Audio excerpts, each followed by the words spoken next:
Hello friends, welcome back to your channel online tech. आज हम लाए हैं आपके लिए स्टॉक से रिलेटेड जानकारी पार्ट 2, जिसमें आप जानेंगे कि इन्वेस्टमेंट और ट्रेडिंग में क्या डिफरेंस है और इन्वेस्टमेंट या ट्रेडिंग के लिए मिनिमम आपको क्या चाहिए। तो वीडियो में अंत तक मेरे साथ बने रहिएगा और अच्छा लगे तो शेयर और लाइक जरूर कीजिएगा। चलिए आगे बढ़ते हैं। आज हम डिस्कस करेंगे दो चीज़ें, एक what is difference between investment and trading और दूसरा what all we need to start investing or trading in share market। तो सबसे पहले हम चलते हैं इन्वेस्टमेंट और ट्रेडिंग में क्या डिफरेंस है। अगर आप मेरे स्क्रीन को देखेंगे तो यहाँ पे दो चीजें हैं। First image showing they are doing a trading और दूसरी है वेयर हम देख सकते हैं कि ये इन्वेस्टमेंट कर रहे हैं। तो इस पिक्चर से ये जाहिर होता है कि ट्रेडिंग जो होता है वो शॉर्ट ड्यूरेशन के लिए होता है, आप उसको लंबे समय तक नहीं लेके चलते हैं। जबकि इन्वेस्टमेंट जो होता है वो आप रोज धीरे धीरे थोड़ा पैसे उसमें डालते हैं और उसको आप सींचते हैं, ध्यान से देखते हैं क्या चल रहा है, कैसे चल रहा है, कंपनी प्रॉफिट में है कि नहीं है। तो इस तरीके से आप इन्वेस्टमेंट करते हैं और ये जो होता है वो लंबे समय के लिए करते हैं। तो इन्वेस्टमेंट जो होता है वो लंबे समय के लिए होता है, जबकि ट्रेडिंग जो होता है वो शॉर्ट टर्म के लिए होता है। अगर आपने कोई शेयर परचेज किया और आप 1 या 2 साल या उससे ज़्यादा समय के लिए रखते हैं तो ये इन्वेस्टमेंट की कैटेगरी में आती है। उसके उल्टा ट्रेडिंग जो होता है जिसमें आप कोई भी शेयर शॉर्ट टर्म के लिए खरीदते हैं।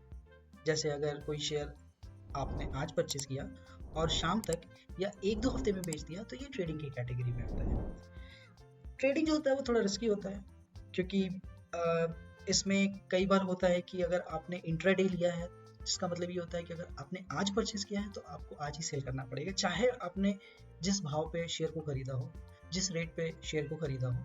अगर शाम होते होते उसका प्राइस नीचे गिर गया तो आपको उसी प्राइस पे बेचना पड़ेगा जितने पे गिर के रुका पड़ा है या जितने पे गिरा हुआ है। तो इस तरीके से क्या होता है कि ट्रेडिंग जो होता है वो रिस्क है। इसलिए मैं किसी भी न्यू कैंडिडेट को सजेस्ट नहीं करूंगा कि आप पहले दिन से ट्रेडिंग शुरू करें। इसके लिए थोड़ी सी एक्सपीरियंस की जरूरत होती है। तो ये डिफरेंस होता है इन्वेस्टमेंट और ट्रेडिंग में। इन्वेस्टमेंट आप आराम से धीरे धीरे थोड़ा करके लंबे समय के लिए करते हैं, जो कि आपको एक टाइम के बाद 3 साल 4 साल 5 साल के बाद एक अच्छा खासा आपको रिटर्न देता है, जो कि एज कम्पेयर टू आपकी सेविंग अकाउंट या एज कम्पेयर टू एफडी उससे कहीं अच्छा रिटर्न देता है। बिकॉज कंपनी की ग्रोथ भी उस हिसाब से करती है and company shares their profit with their share holders. That's why investment is always better, but it is long term solution। तो ये डिफरेंस होता है इन्वेस्टमेंट और ट्रेडिंग में। नेक्स्ट हम चलते हैं कि मार्केट में इन्वेस्टमेंट या ट्रेडिंग के लिए हमें 2 चीज़ चाहिए होती है, साथ के साथ आपको चार्जेस की भी जानकारी होनी चाहिए। तो आज हम इस स्लाइड में ये भी देखेंगे कि आपको क्या क्या चाहिए। तो सबसे पहले अगर आप देखेंगे तो हम यहाँ पे अकाउंट्स के बारे में बात करते हैं।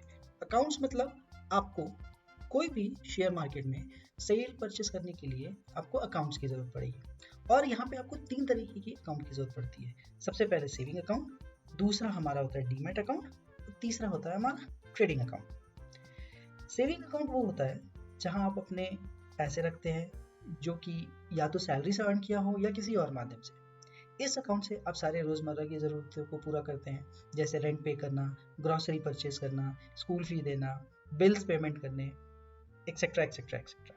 तो आज के डेट में हर लोग के पास कम से कम एक सेविंग अकाउंट तो जरूर होता है। पर सेविंग अकाउंट सिर्फ काफ़ी नहीं है अगर आपके अकाउंट में पैसे हैं तो ट्रेड करने के लिए या इन्वेस्ट करने के लिए। उसके लिए आपको डीमैट एंड ट्रेडिंग अकाउंट चाहिए होता है। दूसरा जो कैटेगरी हम बात कर रहे हैं डीमैट। डीमैट क्या होता है? डीमैट अकाउंट एक ऐसा अकाउंट होता है जहां आप परचेज किए हुए शेयर को रखते हैं। पहले के ज़माने में क्या होता था कि मान के चलिए आपने एक शेयर खरीदा ब्रोकर से।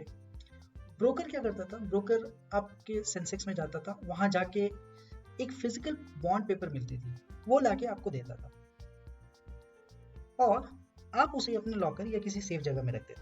ठीक उसी प्रकार जैसे मान के चलिए आपने कोई प्रॉपर्टी खरीदा और जब प्रॉपर्टी खरीदते हैं तो उसकी एक रजिस्ट्री डॉक्यूमेंट होती है।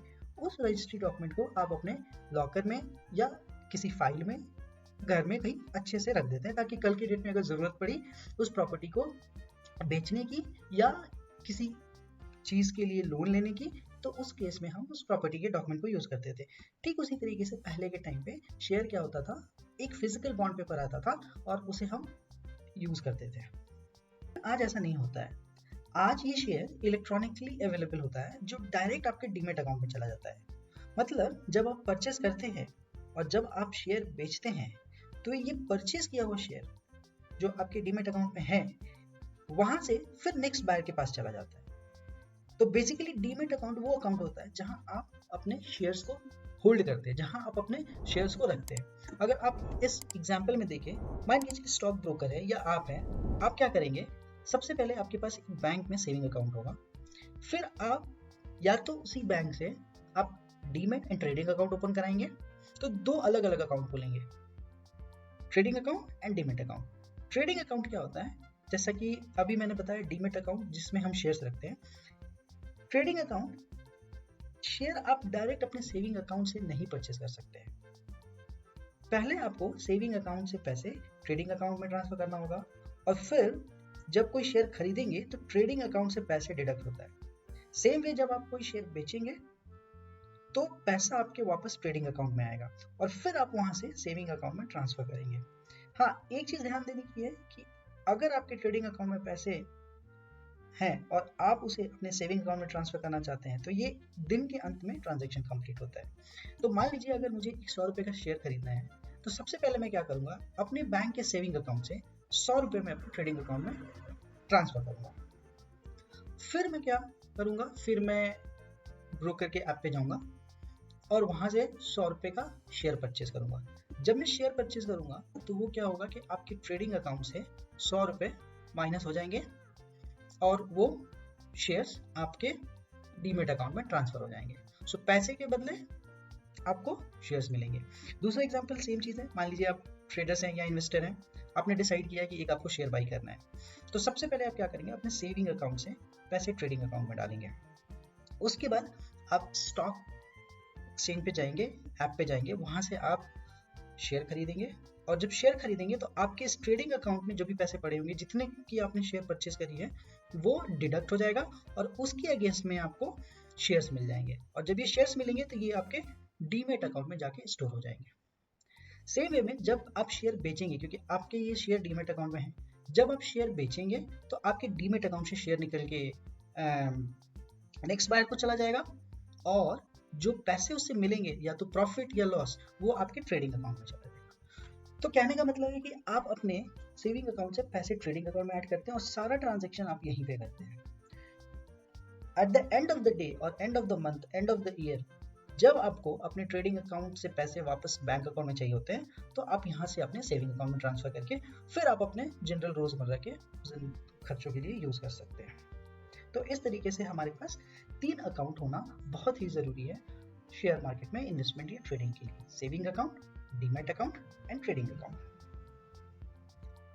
इसमें एक चीज आपको और ध्यान देने की जरूरत है, जब आप कोई शेयर खरीदते या बेचते हैं तो डीमैट अकाउंट में सेम डे में नहीं आता है, ये T+2 डे में आता है, जहाँ पे T का मतलब होता है आपका ट्रांजैक्शन का दिन। अगर मान के चलिए आज वेडनेसडे है, अगर वेडनेसडे को मैंने शेयर खरीदा है, मॉर्निंग में परचेस किया है, तो मेरे अकाउंट से पैसे तो कट जाएंगे बट ट्रेडिंग अकाउंट से पैसे निकल जाएंगे, बट जो शेयर होगा, एक्चुअल शेयर मेरे इलेक्ट्रॉनिकली डीमैट अकाउंट में, वो Wednesday plus 2 day, which is Friday.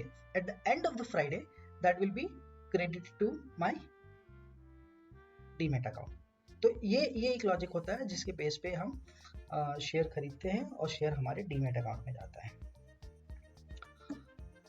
अब मैं आपको बताऊंगा चार्जेस के बारे में।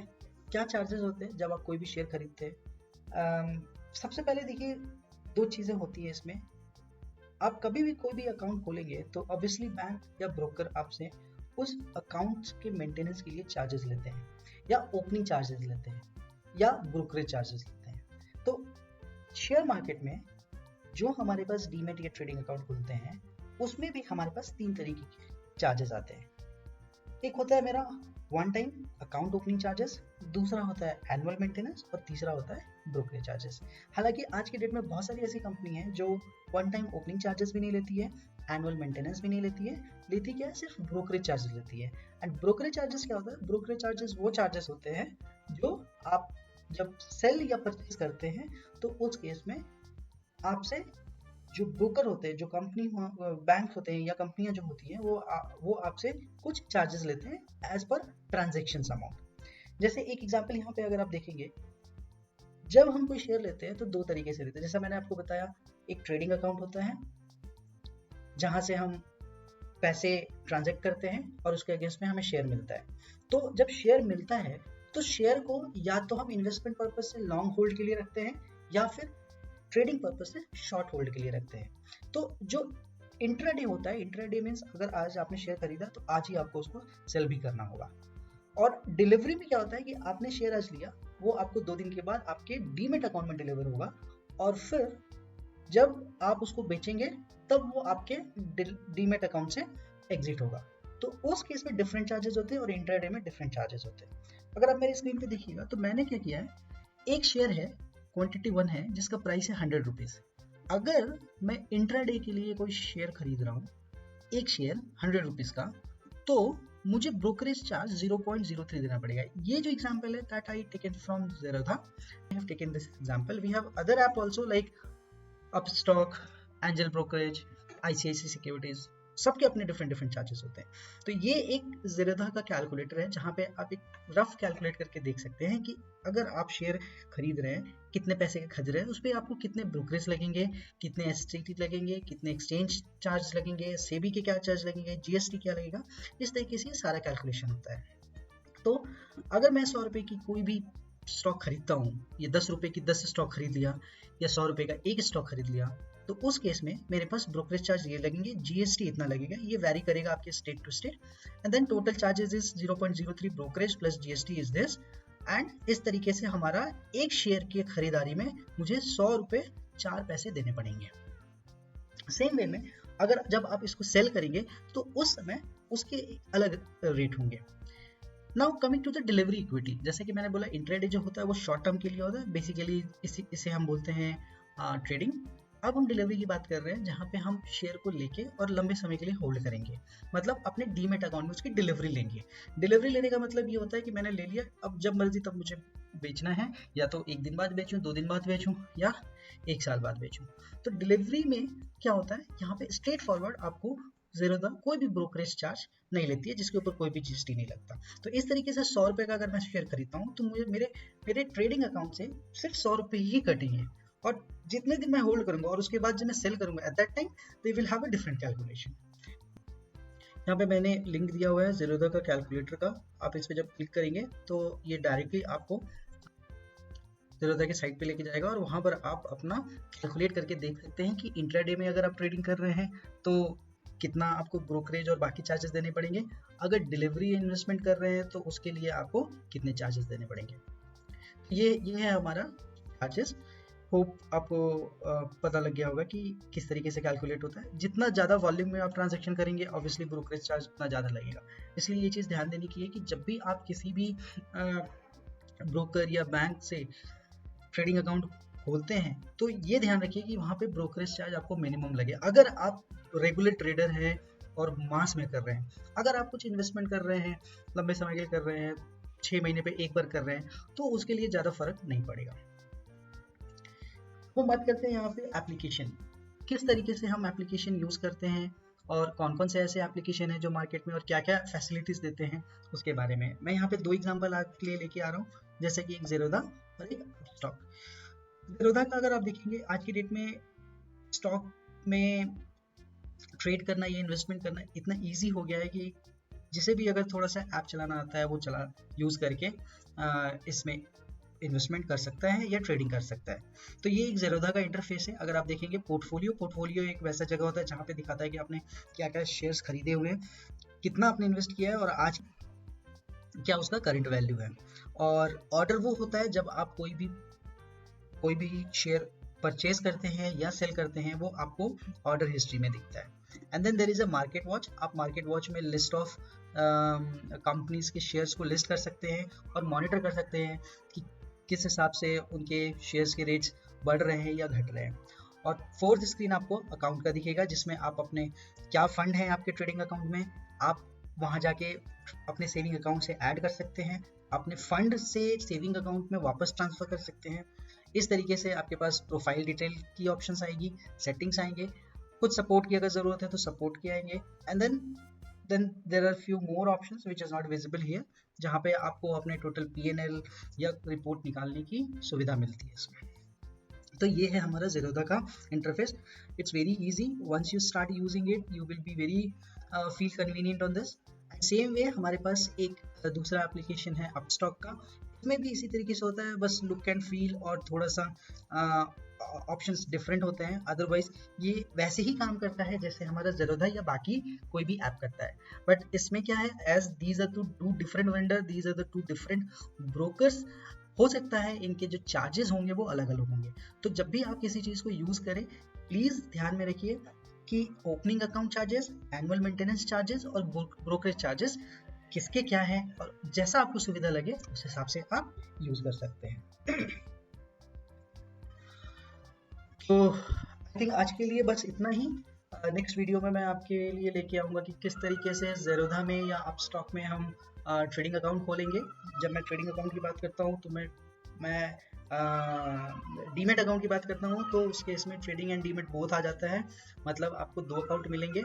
आपका सेविंग अकाउंट किसी और बैंक में भी हो सकता है, एंड डीमेट एंड ट्रेडिंग आपका किसी और में भी हो सकता है। तो उसके लिए चिंता करने की बात नहीं है, कोई परेशान होने की ज़रूरत नहीं है। ऐसा नहीं है कि जहाँ आपका सेविंग है वहीं पे आपको डीमेट या ट्रेडिंग अकाउंट खोलना है।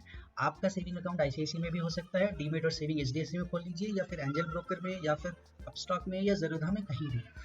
And everything is now today online, no need to visit bank, you can directly do all the account opening formalities and everything online, and within 42 to 72 hours, आप 48 to 72 hours आपके account active हो जाते हैं, and you will receive ID, login ID and password, and then you easily start trading and investing into share markets. तो आशा करता हूँ कि ये basic again very small information आपके लिए फिर से मोटिवेशन का काम करेगा और आने वाले समय में आपके लिए इन्वेस्टमेंट के द्वार खोलेगा। So thank you so much for watching this video. फिर मिलते हैं अगले वीडियो में जिसमें हम सीखेंगे कि काइट ऐप जो कि ज़ेरोधा की है उसे कैसे यूज़ करते हैं, और डीमेट एंड ट्रेडिंग अकाउंट कैसे ओपन करते हैं। ये पूरा कंप्लीट ऑनलाइन प्रोसेस है। सो तब तक के लिए धन्यवाद, आपका दिन शुभ हो। And if you are watching this video in the evening और night, so good evening and good night. जाने से पहले कृपया इस वीडियो को लाइक और शेयर करना ना भूलें। अगर चैनल को सब्सक्राइब नहीं किया हो तो please subscribe. Thank you so much, have a good day, bye bye.